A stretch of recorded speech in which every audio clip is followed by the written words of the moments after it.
ബഹുമാന്യരായ സഹോദരങ്ങളെ, സഹോദരിമാരെ, ഒരു കാര്യം പ്രത്യേകമായിട്ട് ഉണർത്താനുണ്ട്. നമുക്കെല്ലാം അറിയാവുന്നത് പോലെ ആറ്റുകാൽ പൊങ്കാലയാണ് ഏതാനും ദിവസങ്ങൾക്കകം വരുന്നത്. വേറൊരു വിശ്വാസവുമായി ബന്ധപ്പെട്ടതാകയാൽ അതിൻ്റെ ആചാരങ്ങളിലും ചടങ്ങുകളിലും നമ്മൾ പങ്കാളികളല്ല. പക്ഷേ കുറേ സഹോദരിമാരും കുട്ടികളും തിരുവനന്തപുരം നഗരത്തിലേക്ക് അതിഥികളായിട്ട് എത്തുന്ന സന്ദർഭമാണ്. അവരുടെ ഏറ്റവും നല്ല ആതിഥേയരായിട്ട് മാറാൻ നമുക്ക് സാധ്യമാവണം. റമദാനിലാണ് ഈ വർഷം യാദൃശ്ചികമായിട്ട്, കഴിഞ്ഞ വർഷവും അങ്ങനെയായിരുന്നു ഈ പൊങ്കാല ഉണ്ടാവുന്നത്.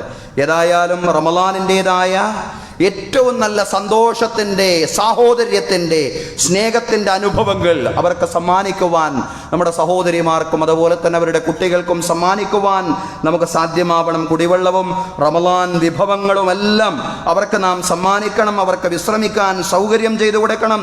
നമ്മുടെ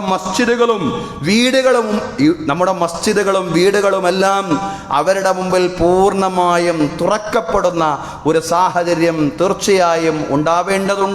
സ്നേഹവും സാഹോദര്യവും. അതുകൊണ്ട് മാത്രമേ നമുക്ക് ലോകത്തും രാജ്യത്തും വളർന്നു വരുന്ന ഇസ്ലാമോഫോബിയയും വിദ്വേഷത്തെയും പ്രതിരോധിക്കാൻ സാധിക്കൂ എന്നുള്ള പൂർണ്ണമായിട്ടുള്ള ബോധ്യം നമുക്കുണ്ടാവണം സഹോദരങ്ങളെ. അതിനുള്ള ആ ഒരു നമ്മുടെ സ്നേഹത്തിൻ്റെ, സാഹോദര്യത്തിൻ്റെ നല്ല നല്ല ആവിഷ്കാരത്തിലുള്ള സന്ദർഭമാണ് ഇതുപോലുള്ള സന്ദർഭങ്ങൾ എന്ന് പറയുന്നത്.